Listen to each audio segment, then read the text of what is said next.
The divine paradox.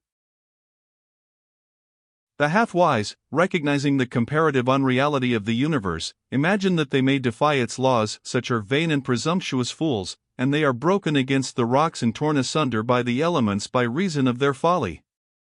The truly wise, knowing the nature of the universe, use law against laws, the higher against the lower, and by the art of alchemy transmute that which is undesirable into that which is worthy, and thus triumph.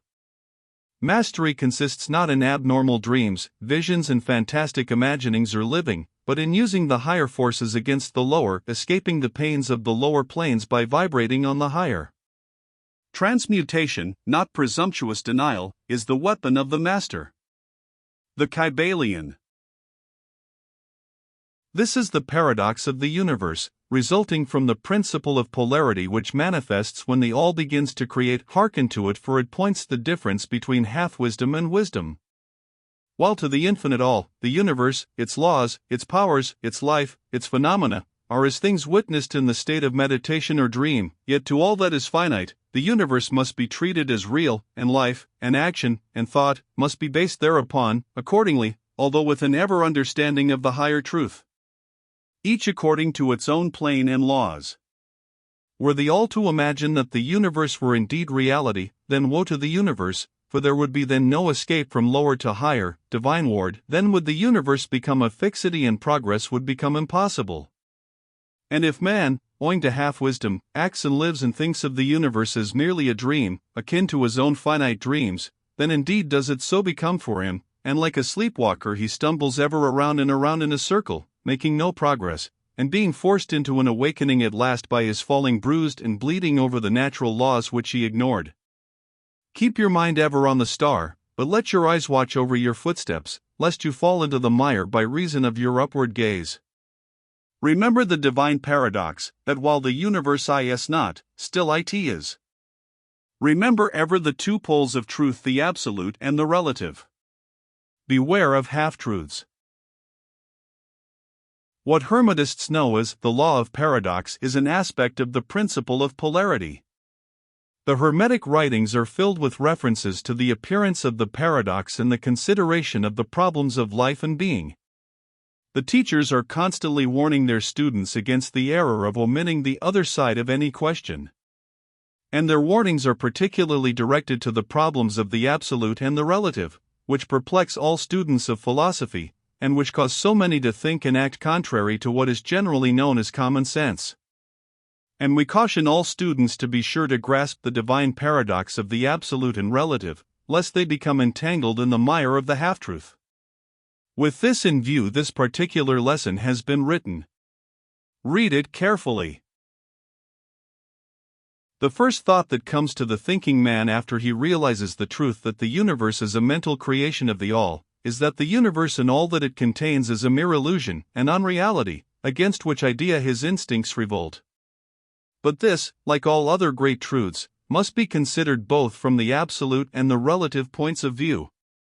From the absolute viewpoint, of course, the universe is in the nature of an illusion, a dream, a phantasmagoria, as compared to the all in itself.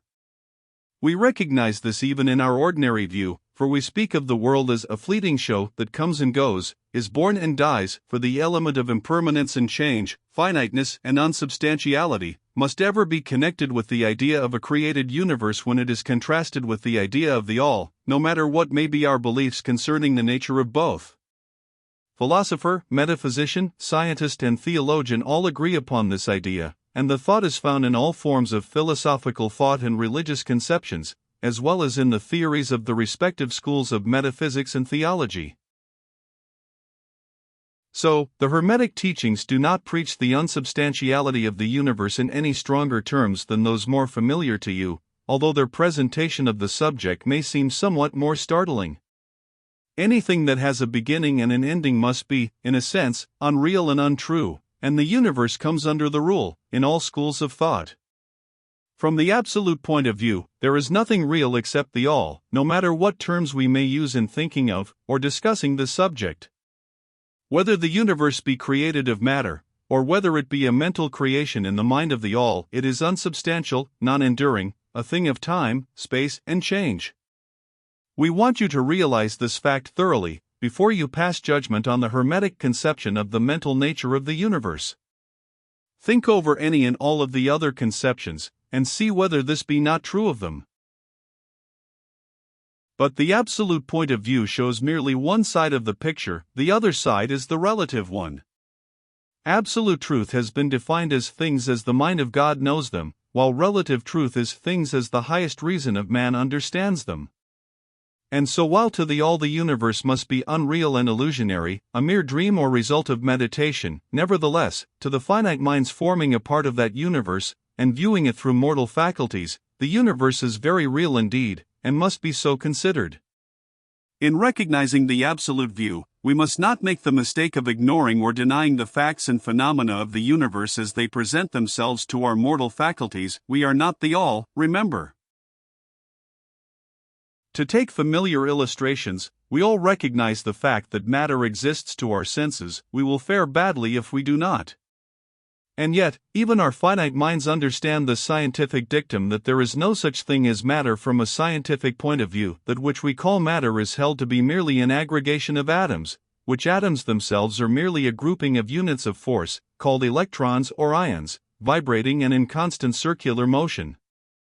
We kick a stone and we feel the impact. It seems to be real, notwithstanding that we know it to be merely what we have stated above.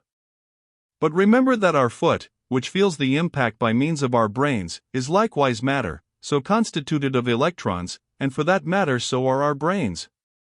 And, at the best, if it were not by reason of our mind, we would not know the foot or stone at all. Then again, the ideal of the artist or sculptor, which he is endeavoring to reproduce in stone or on canvas, seems very real to him. So do the characters in the mind of the author, or dramatist, which he seeks to express so that others may recognize them. And if this be true in the case of our finite minds, what must be the degree of reality in the mental images created in the mind of the infinite? Oh, friends, to mortals this universe of mentality is very real indeed. It is the only one we can ever know, though we rise from plane to plane, higher and higher in it. To know it otherwise, but actual experience, we must be the all itself. It is true that the higher we rise in the scale, the nearer to the mind of the Father we reach, the more apparent becomes the illusory nature of finite things, but not until the all finally withdraws us into itself does the vision actually vanish. So, we need not dwell upon the feature of illusion. Rather let us, recognizing the real nature of the universe, seek to understand its mental laws, and endeavor to use them to the best effect in our upward progress through life, as we travel from plane to plane of being. The laws of the universe are none the less iron laws because of the mental nature. All, except the all, are bound by them. What is I and the infinite mind of the all is real in a degree second only to that reality itself which is vested in the nature of the all.